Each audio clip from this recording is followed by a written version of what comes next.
Bonjour à tous, dans cette vidéo vous allez voir la correction des exercices 4 et 5 du chapitre 8 sur les caractéristiques d'un son. Commençons tout d'abord par l'exercice 4, où vous aviez l'enregistrement d'un signal sonore que je fais apparaître ici, et je vous demandais de justifier le qualificatif périodique pour ce signal. Alors pourquoi ce signal est périodique? Eh bien ce signal est périodique car vous avez un motif élémentaire qui se reproduit identique à lui-même au cours du temps. Voilà un motif élémentaire, par exemple, que j'ai surligné. Donc si je fais des copier-coller de ce motif, je peux reproduire tout le signal. Donc voilà pourquoi il est périodique. À chaque fois, il faut la répétition d'un motif élémentaire au cours du temps. Ce motif doit être toujours identique. Donc le motif élémentaire est surligné. Maintenant, je vous demandais de calculer sa période avec précision.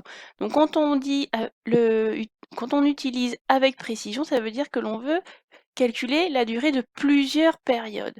Donc sur ce graphique, on peut voir que si on part de 0 jusqu'à, alors moi j'ai mis 9,2, on a 4 périodes. Alors si vous n'avez pas trouvé exactement les mêmes valeurs que moi, c'est pas grave, puisque c'est une lecture graphique, mais vous devez être dans le même ordre de grandeur.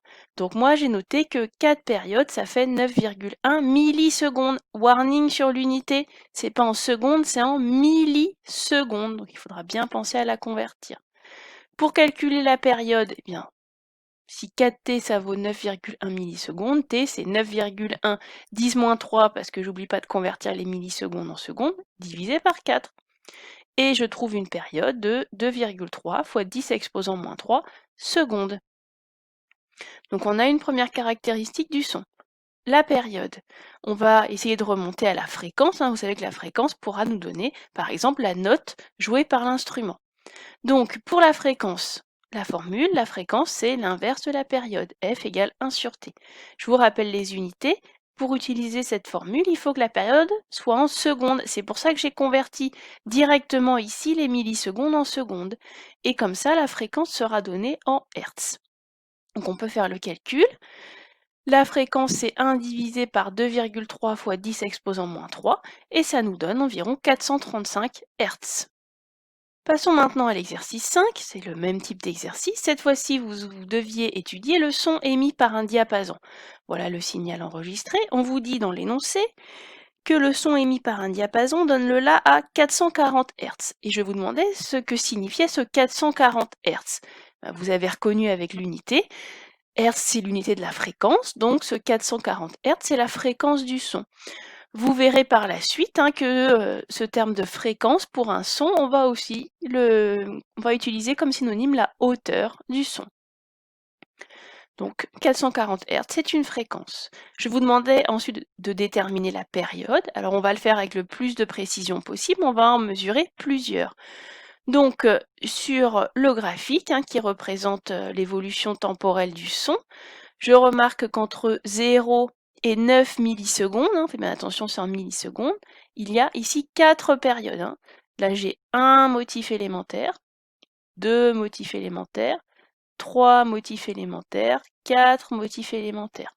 Donc 4 périodes. Donc je peux écrire que 4 périodes, ça vaut 9,0 millisecondes. On n'oublie pas de convertir les millisecondes en secondes quand on calcule la période. Donc t 9,0 fois 10 exposant moins 3, puisque je convertis bien les millisecondes en secondes, divisé par 4, bien sûr, et je trouve une période de 2,25 10-3 secondes. Je calcule la fréquence. On n'oublie pas que la période doit être en secondes pour avoir la fréquence en Hertz. Toujours, donc on convertit dès le début pour ne pas se tromper. On fait le calcul. F, c'est 1 sur 2,25 10 exposant moins 3, et on trouve 444 Hertz. On nous demande de voir si ça caractérise bien la note. Alors la note, c'est 440. Alors on va dire qu'on est en accord avec le 440 Hz attendu, puisque avec les erreurs de mesure près de lecture sur le graphique, on est vraiment tout proche. Voilà. Donc on est en accord, on trouve 444 par le calcul, on attend 440.